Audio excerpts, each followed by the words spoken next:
Hi, lovies. Welcome to the soft seat. This is the corner of the Ashlyn edit where strength meets softness. On this series, we are talking all things love, faith, womanhood, growing pains, and everything in between. This series is really just my way of trying to connect to my audience on a deeper level, have real conversations, and hopefully, you guys get something that will be able to help implement you through your season of growing, becoming, and really just becoming the best version of yourself. So, whether you are watching from your car, your desk, or if you are curled up in your bed in your pajamas, this is our space. So, get comfortable. We are going to slow down, have conversation, and really talk about what it means in the becoming seasons. Oh. Ain't for a good time. Strong nigga and some good vibe. Get chased with a girl so fine that I can help myself. But I ain't come looking for love. If you've been following my page for a while, which I am fairly new, so hi lovies, hi to all my new subscribers. I am so excited to have you. We talk usually about vlogs, lifestyle things, beauty content, but I think this series, The Soft Seat, is really going to be something a little bit more personal to me and not just all of the glitz and the glamour and the day-to-day life. These are real conversations that I'm having with my friends, that I'm having with my therapist, and I want to be able to translate some of the things that I am currently going through or have learned to you guys. We're going to connect on a deeper level spiritually, emotionally, and I'm super duper excited for you guys to come on this journey called life with me. So, without further ado, let's get into this week's topic. And it's something that I'm not only going through now as I go through my transition, it's also something that I've been through in life. It's about letting go. Because sometimes letting go can feel like a punishment from God when really it's His invitation in inviting you to your higher self, to your becoming. And that for me started a very, very long time ago when I moved to the DMV. I was dating this guy, and he was one of the main reasons that I actually moved here, aside from not wanting to go back to my hometown of Philadelphia.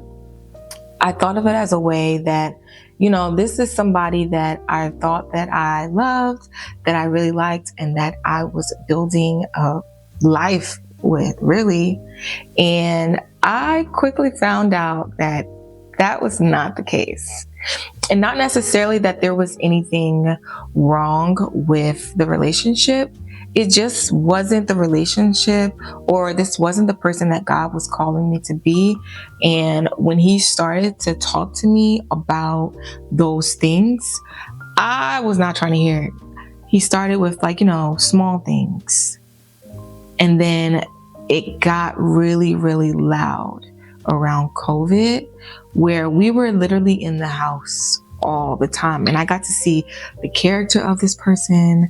I got to see the ability of this person. And I quickly realized that this simply is not it.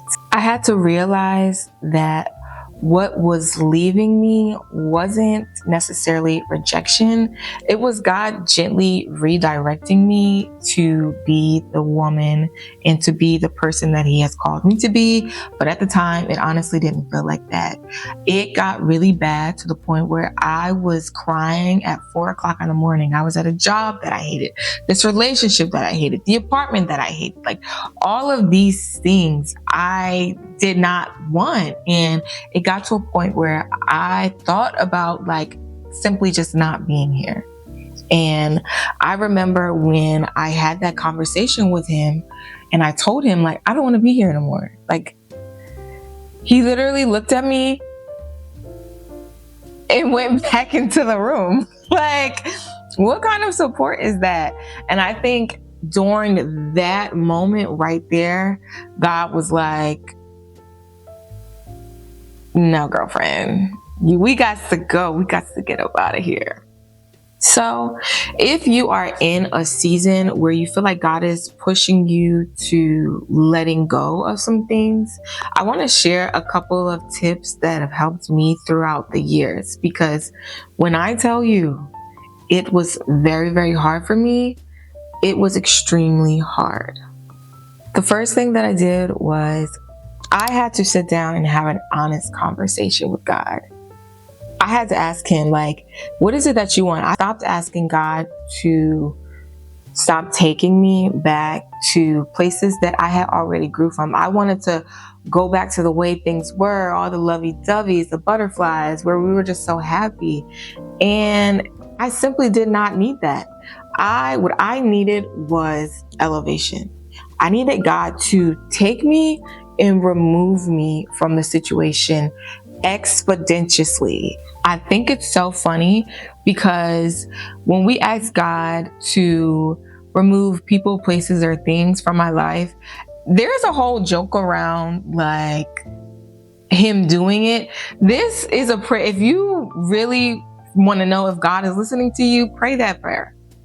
God, if this person is not meant for you, meant for me, take me away. God, if this is not the job that is meant for me, take it away from me. And I just want you to know, once you pray that prayer, he will do just that. And you are going to have to gather your things up, and you are going to be in the wilderness for 40 days and 40 nights. So it feels like, because I was not prepared. Okay. And I remember COVID, this was during COVID. The apartments were so low. I was like, this is my time. This is my time. And I toured an apartment.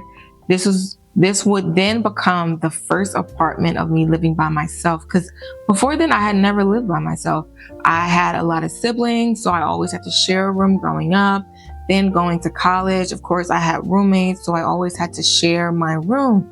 And I was just so excited that I had the opportunity to live by myself. And I think he knew, as well as I knew, that once I moved from the apartment that we were living in, he was never going to see me again. We were never going to live together.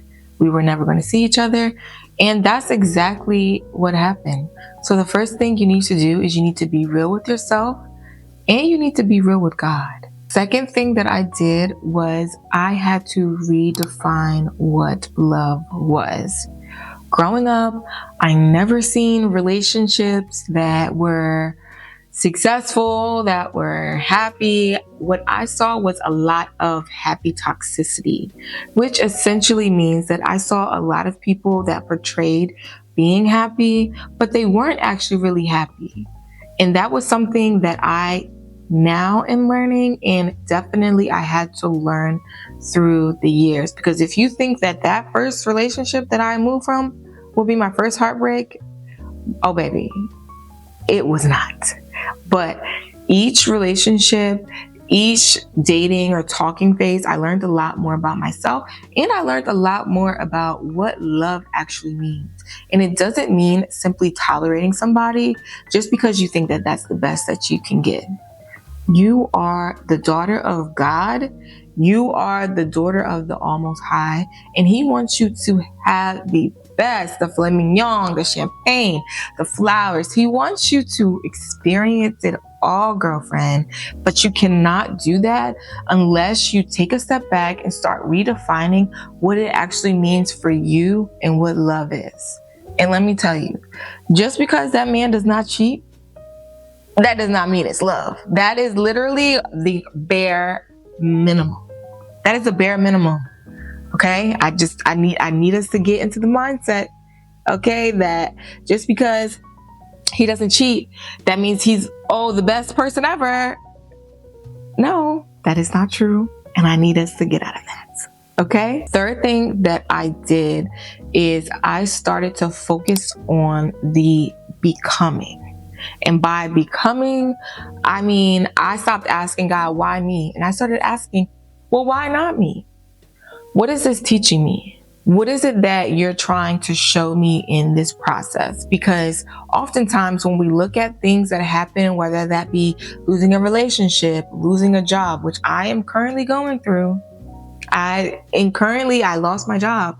And it's crazy because I knew that that job wasn't for me. And God was just like, all right, we need to get up out of here. I started to do things that actually is going to be beneficial towards my growth. I started journaling. I started going to church. I started getting into my word and really surrounding myself with what God has for me. And when I tell you, the best journaling is to deep inside yourself and you really ask yourself the hard questions that you've been avoiding. I took my journaling prompts off of Pinterest. I've watched YouTube videos on journaling. I've become such a person who, whenever there is something that is stuck in my mind that I cannot figure out, I am going to journal about it. And I think that's something that will really help you too. The fourth thing that I am currently still going through is practicing stillness. Oftentimes it can look like and it can feel like we are just always doing something. We're always busy, whether that be through work, whether that be through looking through a job, hanging out with friends, going to the gym. We need to have at least 10 to 15 minutes where we are still, where we are meditating, we are silent, and we are literally pondering on listening to what God is trying to tell us. We do a good amount of time of talking to God, which is great. I think you should talk to God, but we also need to listen. I remember one time I was talking to my grandmother and I was just like, I just don't feel like I'm listening to God. She was like, well, do you talk to God? Do you pray? Do you worship? And I'm like, yeah. She was like, okay, so then when do you have time to listen? Gagged. Girl, I was sad. I said, oh, okay.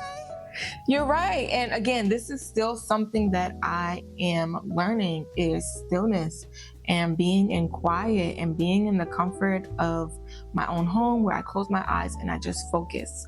I try to do it in the morning. If I can't do it in the morning, I will try to do it at night.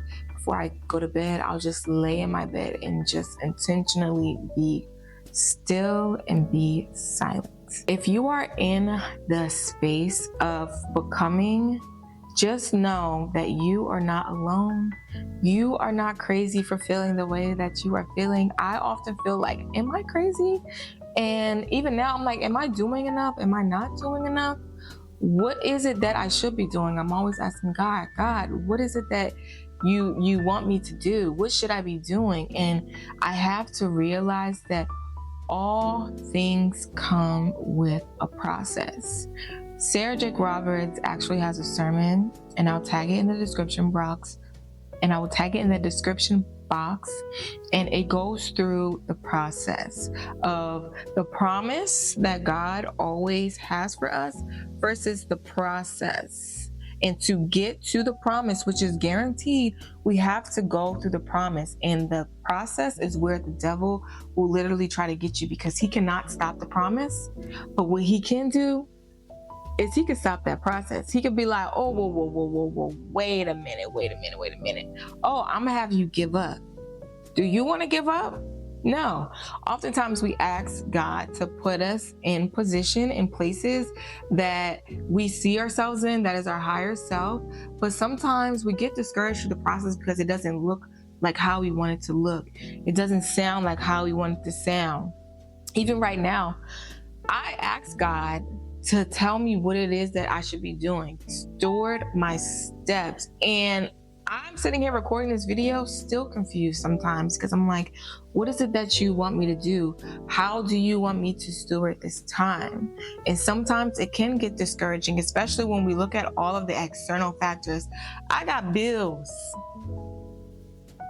I have bills and I'm sitting here looking at my bills and I'm looking at God and I'm like, okay, when is a job coming? When is a job coming? But don't worry, because sometimes God wants to test your faith. He wants to see how faithful can you be. And this is me having a conversation with myself. Ashlyn, how faithful are you?